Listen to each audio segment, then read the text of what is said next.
Kami percaya dan kami bangga memiliki Allah seperti Engkau yang kami panggil di dalam nama Tuhan Yesus. Engkau Allah yang besar, Engkau Allah yang sanggup memulihkan kehidupan kami. Engkau Allah yang penuh kasih, yang telah menyelamatkan kehidupan kami, yang membebaskan kami umat manusia terlepas dari belenggu dosa, sehingga kami boleh memiliki, kami memperoleh keselamatan yang hanya daripada Engkau. Terima kasih Tuhan Yesus yang baik, terima kasih Bapa. Tiba saatnya kami akan mendengar suara-Mu Tuhan, kami akan mendengarkan kebenaran firman-Mu.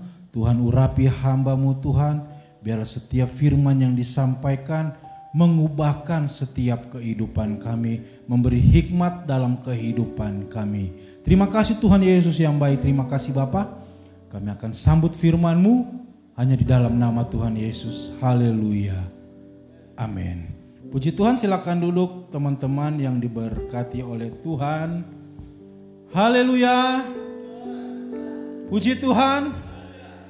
Haleluya, puji Tuhan. Apa kabar hari ini? Luar biasa. Tuhan Yesus baik, amin. Puji Tuhan, sama-sama hari ini malam hari ini kita akan belajar dari satu kebenaran firman Tuhan. Ya, Allah menjadi sama seperti manusia. Sama-sama kita melihat di dalam Filipi pasal yang kedua ayat yang ke-7. Hari ini saya akan menjelaskan bagaimana teman-teman yang diberkati oleh Tuhan, ya, yang menjadi pertanyaan, ya, sering orang bertanya atau menjadi pertanyaan yang sering kita dengar, mengapa Allah harus turun menjadi manusia, ya, padahal Allah itu maha kuasa, Allah itu pencipta segalanya, kok bisa harus turun ke dalam dunia, ya, untuk mengampuni dosa, padahal Allah itu bisa saja langsung, ya, mengampuni dosa manusia tanpa harus menjadi manusia. Sama-sama kita akan membacanya di dalam Filipi pasal yang kedua ayat yang ke-7, mungkin sudah ada, ya, di layar. Saya coba bikin PowerPoint-nya. Mungkin agak sedikit terbatas, ya. Saya baru belajar juga bikin PowerPoint, ya. Sama-sama kita akan membacanya di dalam hitungan yang ketiga. 1, 2, 3. Melainkan telah mengosongkan dirinya sendiri dan mengambil rupa seorang hamba dan menjadi sama dengan manusia. Teman-teman yang diberkati oleh Tuhan, pertama-tama kita harus tahu, ya, bahwa Allah itu menciptakan dalam tanda petik yang dinamakan sistem. Yang dalam bahasa Alkitab dikatakan sungguh amat baik. Ya. Kejadian 1 ayat yang ke-31 berkata, maka Allah melihat segala yang dijadikannya itu sungguh amat baik. Jadilah petang dan jadilah pagi. Itu hari ke-6. Ini adalah penutup pada semua penciptaan. Berarti di sini teman-teman yang diberkati oleh Tuhan, di sini kita harus menyadari bahwa Allah kita adalah Allah keteraturan. Karena melihat semua yang diciptakannya itu teratur, ya. Yang dalam bahasa Alkitab atau yang sering kita dengar, yang saya namakan dalam tanda petik sistem. Dan sistem yang dibuat Tuhan itu sungguh luar biasa sempurna. Sungguh luar biasa bagus. Karena kenapa? Karena sudah diatur sedemikian rupa oleh Allah Sang Pencipta Bapa kita. Berarti Allah kita itu ialah Allah keteraturan.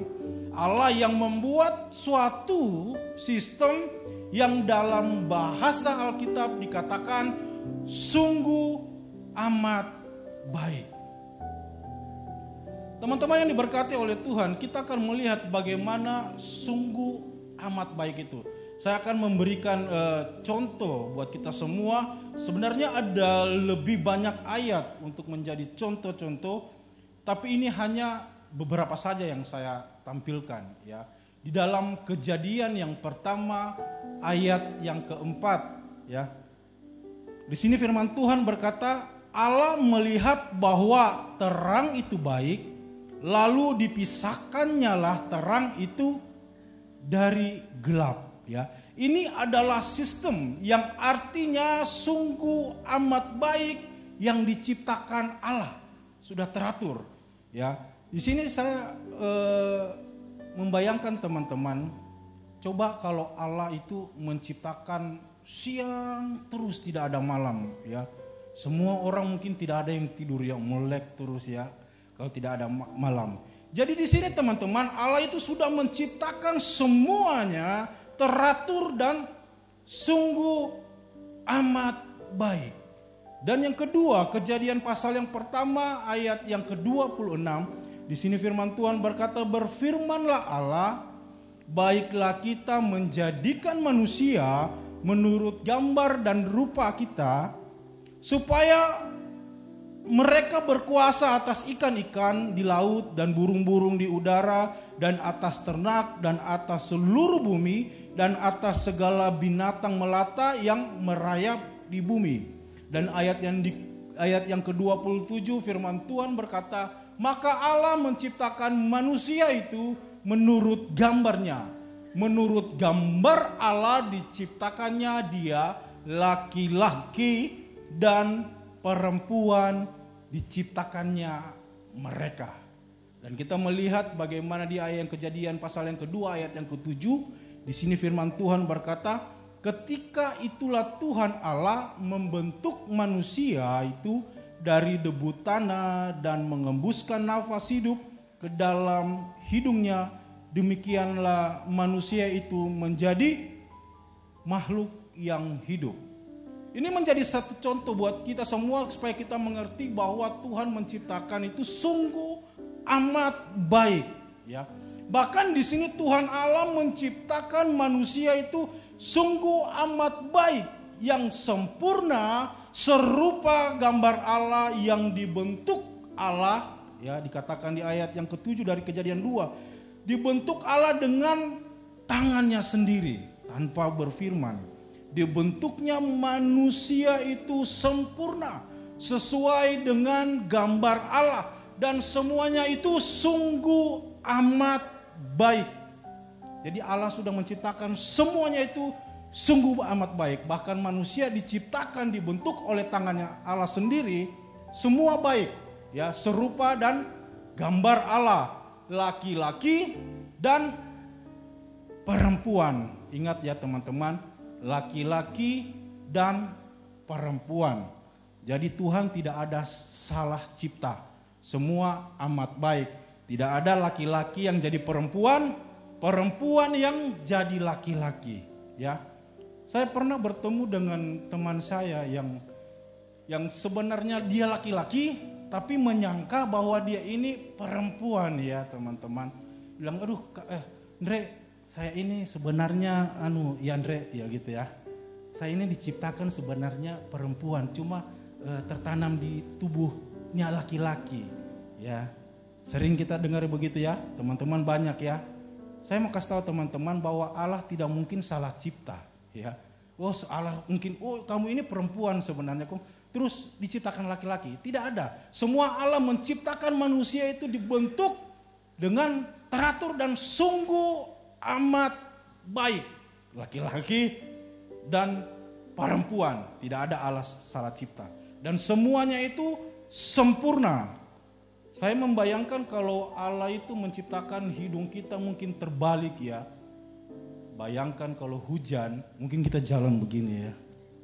Hidung kita menghadap ke atas ya. Tidak mungkin ya. Karena Allah sudah membuat semua segala sesuatu itu sungguh amat baik. Jadi teman-teman yang diberkati oleh Tuhan, hal pertama yang harus kita pahami sebelum kita masuk pada inti tema kita adalah Allah Bapa kita adalah Allah keteraturan. Allah kita Allahnya sistem yang dalam bahasa Alkitab, sekali lagi saya mengatakan, sungguh amat baik. Jadi Allah menciptakan segala sesuatu itu suatu sistem yang Allah sudah rancangkan. Dan yang kedua, teman-teman, ya, selain Allah menciptakan yang namanya sistem ciptaan atau sistem fisik atau sistem jasmani, ciptaan yang kelihatan bahkan jasmani manusia, kita harus tahu juga Allah juga itu membuat sistem yang namanya sistem rohani, atau ada aturan yang harus ditaati. Selain sistem ciptaan fisik yang kelihatan, Allah kita Allah keteraturan, Allah juga menciptakan yang namanya sistem rohani, atau ada aturan yang harus ditaati. Kejadian pasal yang kedua ayat yang ke-16 sampai dengan ayat yang ke-17. Di sini firman Tuhan berkata, lalu Tuhan Allah memberi perintah ini kepada manusia, semua pohon dalam taman ini boleh kau makan buahnya dengan bebas. Tetapi pohon pengetahuan tentang yang baik dan yang jahat itu janganlah kau makan buahnya, sebab pada hari engkau memakannya pastilah engkau mati. Teman-teman yang diberkati oleh Tuhan, ini terkait juga dengan yang namanya sistem rohani manusia. Allah menciptakan sistem alam dan sistem yang saya katakan tadi jasmani yang kelihatan, tapi Allah juga menciptakan sistem rohani, yaitu dengan sebuah perintah. Apa perintah itu? Ayat yang ke-17. Tetapi pohon pengetahuan tentang yang baik dan yang jahat itu janganlah kau makan buahnya, sebab pada hari engkau memakannya pastilah engkau mati. Teman-teman yang diberkati oleh Tuhan, Allah kita sudah menciptakan semuanya itu sungguh amat baik. Ya, ada sistem yang kelihatan jasmani fisik, ada juga sistem rohani yang harus ditaati. Misalnya Allah itu menciptakan gravitasi, ya. Saya membayangkan kalau Allah tidak menciptakan gravitasi, mungkin orang yang dalam dunia ini akan melayang-melayang ya. Dan Allah menciptakan gravitasi Dan ada satu perintah, jadi kalau manusia kita berada di gedung tinggi, ya, ada larangan jangan engkau melompat, ya. Kalau engkau melompat pasti akan mati. Dan ini juga menjadi perbandingan dengan sistem rohani kita, ya. Dikatakan kalau engkau makan buahnya pasti mati. Teman-teman yang diberkati di Tuhan, ya. Tetapi di sini kita melihat bahwa manusia akhirnya melanggar sistem yang sudah Allah buat. Dengan apa? Kejadian 3 ayat yang ke-6. Di sini dikatakan, di sini kita melihat bagaimana manusia sudah melanggar sistem yang dibuat Allah. Perempuan itu melihat bahwa buah pohon itu baik untuk dimakan dan sedap kelihatannya. Lagi pula pohon itu menarik hati karena memberi pengertian. Lalu ia mengambil dari buahnya dan dimakannya dan diberikannya juga kepada suaminya yang bersama-sama dengan dia, dan suaminya pun memakannya. Teman-teman yang diberkati oleh Tuhan, dan dari ketidaktaatan ini, manusia yang melanggar sistem yang sudah Allah buat, ada yang namanya konsekuensi yang harus diterima. Dikatakan sebab pada hari engkau memakannya, pastilah engkau mati. Mati di sini berbicara dengan terpisah dari sumber hidup atau terpisah dari Allah. Kalau manusia tidak memakannya, manusia akan hidup kekal bersama-sama dengan Allah. Pertanyaannya, apakah Allah sudah tahu kalau manusia itu mau memakannya? Sudah, teman-teman. Tapi manusia itu punya yang namanya kehendak bebas, free will, ya.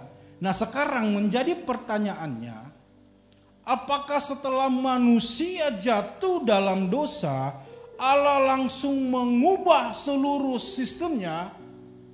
Tentu tidak, teman-teman, ya. Sama halnya tadi saya katakan, Allah menciptakan gravitasi. Ketika manusia jatuh dalam dosa, tidak mungkin Allah menghilangkan gravitasi itu, ya. Melayang-melayang kita, ya, di Blitar ini orang-orang kita beribadah melayang-melayang dalam gereja, ya. Tidak mungkin, karena akan menimbulkan kerusakan yang lain. Misalnya terjadi banjir, ya. Kemarin di Ulingi banjir besar, ya, di sungai. Kemarin sampai banyak kolam-kolam ikan yang hanyut di bawah banjir. Ya, saya lihat, teman-teman, saya lihat banjir jembatan, karena banjirnya deras, jembatan itu bergoyang, wah, saya lari, saya takut saya hanyut, ya. Jadi tidak mungkin, teman-teman, ketika terjadi banjir, Allah terus menghilangkan hujan, ya. Pasti akan menimbulkan kerusakan yang lain. Tidak bisa minum kita karena tidak ada sumber mata air, atau tumbuh-tumbuhan tidak bisa hidup. Jadi di sini, teman-teman, Allah tidak menghilangkan semua, tetapi teman-teman yang diberkati di sini, tempat ini, Allah tidak mengubah sistemnya, tetapi Allah membuat sistem yang baru, yang dalam tanda petik di sini saya katakan yang namanya sistem pengampunan. Di sini Allah membuat satu sistem pengampunan dengan adanya korban penebusan. Korban atau persembahan di sini dalam bahasa Ibrani saya tulis berarti kapar, yaitu menutupi atau mendamaikan, atau sebagai tebusan dan pengampunan, atau mengandung arti menutupi dosa manusia dengan sebuah tebusan atau pengganti untuk menjadi pendamaian antara manusia dengan Allah. Dan korban penebusan ini harus ada yang namanya penumpahan darah. Ya. Dalam Ibrani pasal yang ke-9 ayat yang ke-22 di sini firman Tuhan berkata, dan hampir segala sesuatu disucikan menurut hukum Taurat dengan darah, dan tanpa penumpahan darah tidak ada yang namanya pengampunan. Kenapa harus dengan darah? Karena dalam darah ada yang namanya kehidupan. Imamat 17 ayat yang ke-11 di sini dikatakan, karena nyawa makhluk ada di dalam darahnya, dan aku telah memberikan karena nyawa makhluk ada di dalam darahnya, dan aku telah memberikan darah itu kepadamu di atas mezbah untuk mengadakan pendamaian bagi nyawamu, karena darah mengadakan pendamaian dengan perantaraan nyawa. Teman-teman yang diberkati oleh Tuhan, dan korban darah ini yang akan menjadi gambaran atau yang menjadi acuan bagaimana pengorbanan Yesus di kayu salib. Penumpahan darah di sini diambil dari korban binatang, ya, dari korban dari binatang. Kenapa harus binatang? Karena Allah sendiri yang pertama mengambil binatang untuk dikorbankan untuk menutupi ketelanjangan manusia. Kejadian 3 ayat 21 di sini firman Tuhan berkata, dan Tuhan Allah membuat pakaian dari kulit binatang untuk manusia dan untuk istrinya itu, lalu mengenakannya kepada mereka. Ada korban untuk menutupi dosa, ada korban untuk menutupi ketelanjangan akibat dosa yang dilakukan oleh manusia. Dan yang harus kita ketahui teman-teman yang diberkati oleh Tuhan, korban binatang ini yang dikorbankan di sini yaitu binatang yang tidak bercacat celah. Seperti yang dikatakan di dalam Imamat pasal yang pertama, ayat yang pertama sampai dengan sampai dengan ayat yang kelima, ya. Di sini firman Tuhan berkata, Tuhan memanggil Musa dan berfirman kepadanya dari dalam kemah pertemuan. Kemah pertemuan adalah kemah suci di mana tempat ini menjadi perantara antara manusia dengan Allah.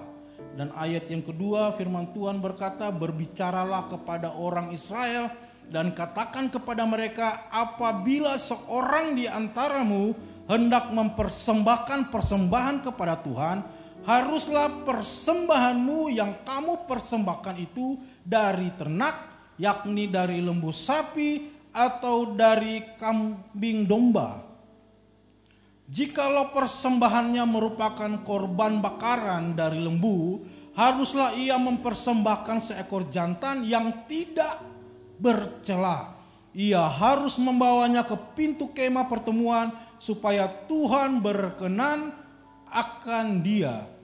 Ayat yang keempat di sini firman Tuhan berkata, lalu ia harus meletakkan tangannya ke atas kepala korban bakaran itu, sehingga baginya persembahan itu diperkenan untuk mengadakan yang namanya pendamaian baginya.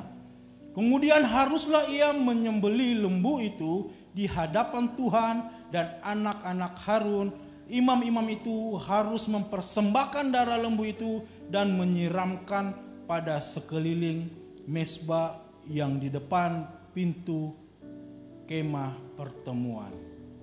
Teman-teman yang diberkati oleh Tuhan, yang harus kita perhatikan bersama, ya, bagaimana Tuhan membuat sistem pengampunan, karena sistem yang sudah Allah buat, sistem rohani yang harus ditaati sudah dilanggar oleh manusia, tetapi manusia melanggar sistem yang Allah buat, dan Allah membuat sistem yang baru, sistem pengampunan, yaitu dengan darah, adanya korban penebusan untuk menjadi pendamaian dengan Tuhan. Allah membuat sistem ya, yang namanya sistem pengampunan.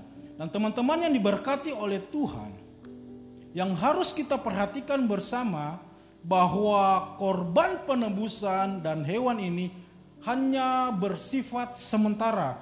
Ini hanya bersifat simbolis, ya.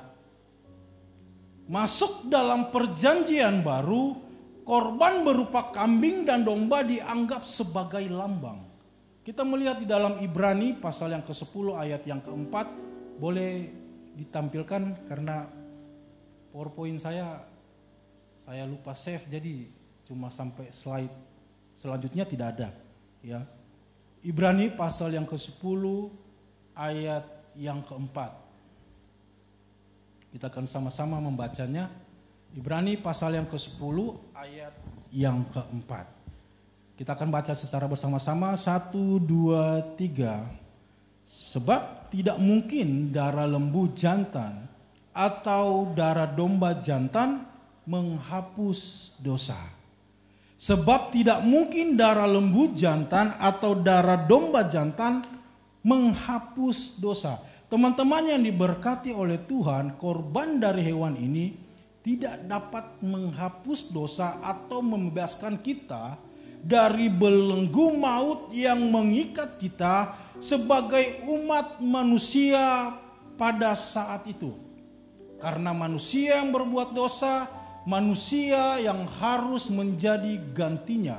Korban dari binatang ini hanya bersifat sementara untuk menjadi perdamaian antara Allah dengan manusia. Dan hanya ada satu korban darah yang dapat menghapuskan dosa. Yaitu apa? Harus ada darah yang suci. Harus ada darah yang murni. Harus ada darah yang kudus. Dan harus ada darah yang tidak bercacat celah. Pertanyaannya, apakah ada manusia yang seperti itu? Sedangkan manusia semua terikat dengan dosa. Semua manusia terbelenggu dengan dosa. Disinilah teman-teman kasih Allah dinyatakan buat kita semua. Filipi 2 ayat yang ke-7, melainkan telah mengosongkan dirinya sendiri dan mengambil rupa seorang hamba dan menjadi sama dengan manusia. Allah sendiri yang mengosongkan dirinya, yang datang ke dalam dunia di dalam Yesus Kristus, yang lahir dari perawan Maria dan mati bangkit untuk melepaskan kita dari belenggu maut dan memberikan kita kehidupan yang kekal. Menjadi ayat yang terakhir, Ibrani pasal yang ke-9 ayat yang ke-11 sampai dengan ayat yang ke-28. Ibrani pasal yang ke-9 ayat yang ke-11 sampai dengan ayat yang ke-28 menjadi ayat terakhir kita. Di sini firman Tuhan berkata di ayat yang ke-11. Tetapi Kristus telah datang sebagai imam besar untuk hal-hal yang baik yang akan datang.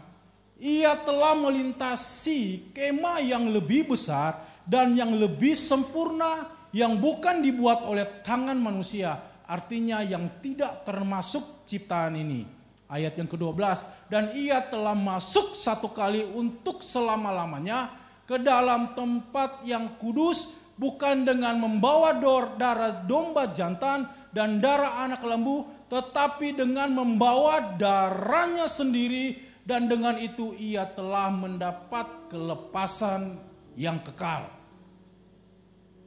Ayat yang ke-13.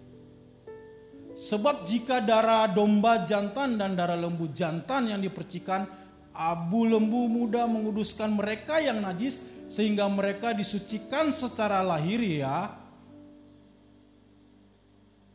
betapa lebihnya darah Kristus yang oleh Roh yang kekal telah mempersembahkan dirinya sendiri kepada Allah sebagai persembahan yang tak bercacat, akan menyucikan hati nurani kita dari perbuatan yang sia-sia, supaya kita dapat beribadah kepada Allah yang hidup. Karena itu ia adalah pengantara dari suatu perjanjian yang baru, supaya mereka yang telah terpanggil dapat menerima bagian kekal yang dijanjikan, sebab ia telah mati untuk menebus pelanggaran-pelanggaran yang telah dilakukan selama perjanjian yang pertama. Ayat ke-16, sebab di mana ada wasiat, di situ harus diberitahukan tentang kematian pembuat wasiat itu. Karena suatu wasiat barulah sah kalau pembuat wasiat itu telah mati, sebab ia tidak berlaku selama pembuat wasiat itu masih hidup. Ayat yang ke-18, kita perhatikan bersama-sama. Itulah sebabnya maka perjanjian yang pertama tidak disahkan tanpa darah, sebab sesudah Musa memberitahukan semua perintah hukum Taurat kepada seluruh umat, ia mengambil darah anak lembu dan darah domba jantan serta air dan bulu merah dan hisop, lalu memercik kitab itu sendiri dan seluruh umat, sambil berkata, inilah darah perjanjian yang ditetapkan Allah bagi kamu, dan juga kemah dan semua alat untuk ibadah diperciknya secara demikian dengan darah. Dan hampir segala sesuatu disucikan menurut hukum Taurat dengan darah, dan tanpa penumpahan darah tidak ada pengampunan. Jadi segala sesuatu yang melambangkan apa yang ada di sorga haruslah ditahirkan secara demikian, tetapi benda-benda sorgawi sendiri oleh persembahan-persembahan yang lebih daripada itu. Sebab Kristus bukan masuk ke dalam tempat kudus buatan tangan manusia yang hanya merupakan gambaran saja dari yang sebenarnya, tetapi di ke dalam sorga sendiri untuk menghadap hadirat Allah guna kepentingan kita. Dan ia bukan masuk untuk berulang-ulang mempersembahkan dirinya sebagai imam besar setiap tahun, masuk ke dalam tempat kudus dengan darah yang bukan darahnya sendiri. Sebab jika demikian ia harus berulang-ulang menderita sejak dunia ini dijadikan. Tetapi sekarang ia hanya satu kali saja menyatakan dirinya pada zaman akhir untuk menghapuskan dosa oleh korbannya. Ayat yang ke-27, dan sama seperti manusia ditetapkan untuk mati hanya satu kali saja, dan sesudah itu dihakimi. Demikian pula Kristus hanya satu kali saja mengorbankan dirinya untuk menanggung dosa banyak orang. Sesudah itu ia akan menyatakan dirinya sekali lagi tanpa menanggung dosa untuk menganugerahkan keselamatan kepada kita semua yang menantikan Dia. Jadi teman-teman yang diberkati oleh Tuhan, firman Tuhan saya kira sampai di sini. Kita harus benar-benar mengerti teman-teman, kenapa Allah harus turun jadi manusia di dalam rupa Yesus. Menderita, dicambuk, disiksa, disalib, supaya kita terlepas dari keterikatan dosa, supaya kita terlepas dari belenggu dosa. Jadi saya mau pesan buat kita semua yang ada di tempat ini, bagaimana Allah kita sudah melepas kita dari belenggu dosa. Dia turun dalam Tuhan Yesus Kristus menjadi sama, menjadi seorang hamba untuk menanggung banyak dosa manusia. Dan untuk kita yang ada di tempat ini, terlalu sangat menyedihkan ya kalau kita juga masih main-main dengan dosa. Allah sudah berkorban buat kita yang seharusnya kita ini jatuh dalam lembah kekelaman, ditanggung oleh Tuhan. Dia turun ke dalam dunia untuk kita semua. Jadi pesan saya buat kita semua, jangan main-main dengan dosa ya. Tuhan datang kedua kali bukan untuk menghapuskan dosa, tapi untuk menghakimi kita. Jangan sampai Tuhan datang, kita masih terikat dengan dosa-dosa yang kita lakukan. Ya, kita mau minta ampun sama Tuhan. Tuhan penuh kasih, tapi Tuhan juga tidak kompromi dengan dosa. Mari buat hidup kita lebih berkenan kepada Tuhan. Amin. Saya jemput kita semua untuk bangkit berdiri. Lagu sebelum pujian, sebelum firman tadi.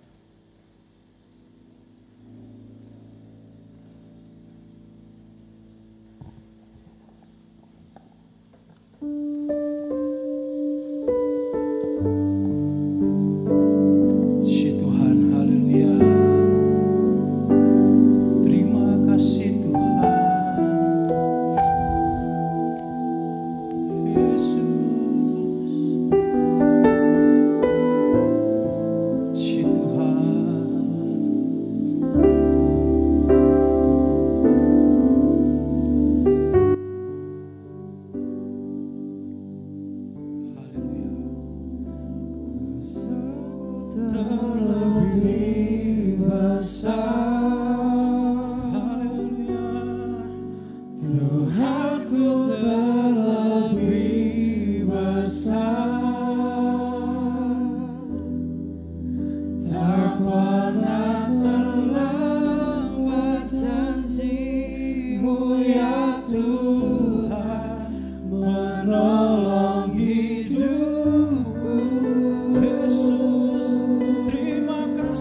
kami datang menghampiri tatamu yang kudus Tuhan. Meletakkan kehidupan kami ke dalam tangan-Mu. Kami sebagai manusia Tuhan, berterima kasih buat cinta-Mu, berterima kasih buat kasih-Mu, terima kasih buat pengorbanan-Mu Tuhan. Engkau rela mati, Engkau rela disiksa, Engkau rela disalibkan Tuhan, untuk menebus kehidupan kami, untuk menebus kami dari dosa-dosa kami yang seharusnya kami manusia jatuh dalam belenggu maut. Tapi oleh karena Engkau Tuhan Yesus Kristus, kami boleh memperoleh kehidupan yang kekal. Kami boleh memperoleh keselamatan hanya daripada Engkau. Sehingga Tuhan, mampukan kami Tuhan, sebagai anak-anak muda yang ada di tempat ini, untuk kami tetap tinggal dalam kasih-Mu, untuk kami tetap tinggal dalam kuasa-Mu Tuhan. Mampukan kami, kuatkan kami, untuk kami tidak lagi main-main dengan dosa. Terima kasih Tuhan Yesus yang baik. Terima kasih Bapa. Kami berterima kasih buat pengampunan-Mu Tuhan. Kami berterima kasih buat cinta-Mu Tuhan. Dan kami bangga memiliki Allah seperti Engkau. Biarlah iman kami tetap kuat di dalam Engkau Tuhan. Pakai kami Tuhan yang ada di tempat ini untuk terus lebih lagi setia dalam mengiringkan Engkau. Roh Kudus-Mu berkarya dalam kehidupan kami, dan kami anak-anak muda menjadi anak-anak muda yang terus hidup dalam perkenanan-Mu Tuhan. Terima kasih Tuhan Yesus buat ibadah kami malam hari ini. Engkau telah menyertai kami dalam ibadah kami dari awal, pertengahan hingga akhir. Amen. Semua untuk menyenangkan-Mu Tuhan. Terima kasih buat kebenaran firman-Mu Tuhan, untuk memberi pengertian buat kami yang ada di tempat ini, bagaimana pengorbanan-Mu Tuhan, bagaimana Engkau rela turun ke dalam dunia menjadi sama seperti kami, menjamil rupa seperti manusia, menjadi seorang hamba, disiksa untuk kami umat manusia. Terima kasih Tuhan Yesus, terima kasih Bapa. Dan kembali Tuhan, sebelum kami kembali ke rumah kami masing-masing, Tuhan pimpin sertai tibakan kami di rumah masing-masing dengan tidak kekurangan satu apapun, sehingga di dalamnya nama Tuhan yang dipuji, nama Tuhan Amen. yang dipermuliakan. Amen, Tuhan. Mari kita mengangkat tangan kita akan menerima berkat. Pulanglah, terimalah anugerah berkat yang melimpah dari Allah Bapa, cinta kasih sayang dari Tuhan Yesus, kekuatan, sukacita, damai sejahtera, penghiburan yang dikerjakan oleh Allah Roh Kudus, kiranya terus menyertai kita hari ini, besok, dan sampai selama-lamanya. Tuhan Yesus datang kali yang kedua. Pulanglah dan terimalah berkat, dan kami akhiri persekutuan ibadah pemuda malam hari ini hanya di dalam satu nama yang ajaib, di dalam nama Tuhan Yesus Kristus. Haleluya. Amin.